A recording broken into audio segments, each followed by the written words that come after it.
ብዙ ምስጋና አለኝ ምስጋና አለኝ ምስጋና አይ ብዙ ምስጋና አለኝ ምስጋና አለኝ ለሞተልኝ ብዙ እልልታ አለኝ እልልታ አለኝ እልልታ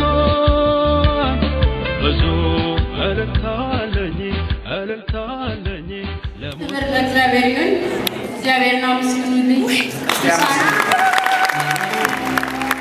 እኔ ለ25 ዓመት ምናምን እንደሚፈሰኝ ነበር እሺ በማያቋርጥ አሁን ሰላም ደሞ የለም ለ25 ዓመት ተፈስ ሰዋሎንም ነበር ለዚህ ነው የሚያሰምር እንዳትነካኝ መች ነካው እንዳትነካኝ ገናው አጠቃላይ ደረስ ማለት እዚህ ለጌታ አክብራቸው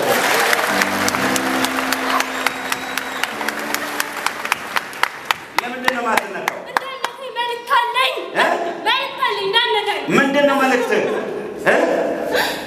መልእክት ምንድነው አላውቅም ታዋቀ እንዳነከኝ አሁን ለነካቆ ታቃጥለኛ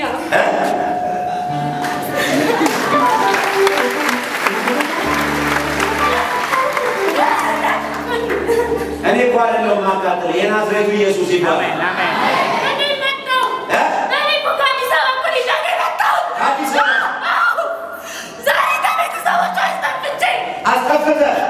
እስቲ ለእግዚአብሔር ክብር አጨብጭቡለት ለምንድን ነው ከአዲስ አበባችን ሴት የጠጣ እንድትመጣ ለራሱ እግዚአብሔር ለምን ይመጣ እዚህ የደንባን ስትነካ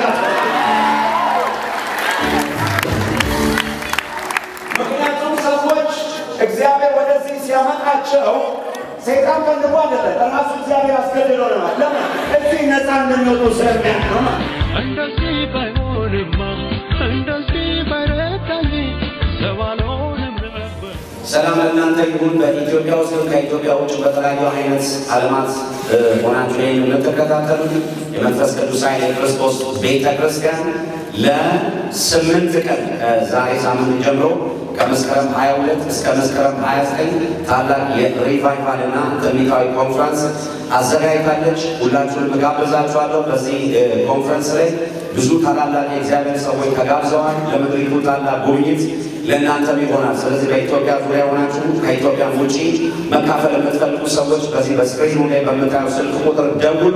ኑ የታመሙ ሰዎችን አምጧቸው። ለታመሙ ሰዎች እንጸልያለን በየቀኑ ማለት ነው 8 ቀን በተከታታይ እንደገና በአጋንንት ስራት የታሰሩ ሰዎች ነፃ ይወጣሉ። እግዚአብሔር በምድራችን ላይ ታላቅ ሪቫይቫልን ያደርጋል። አሜን።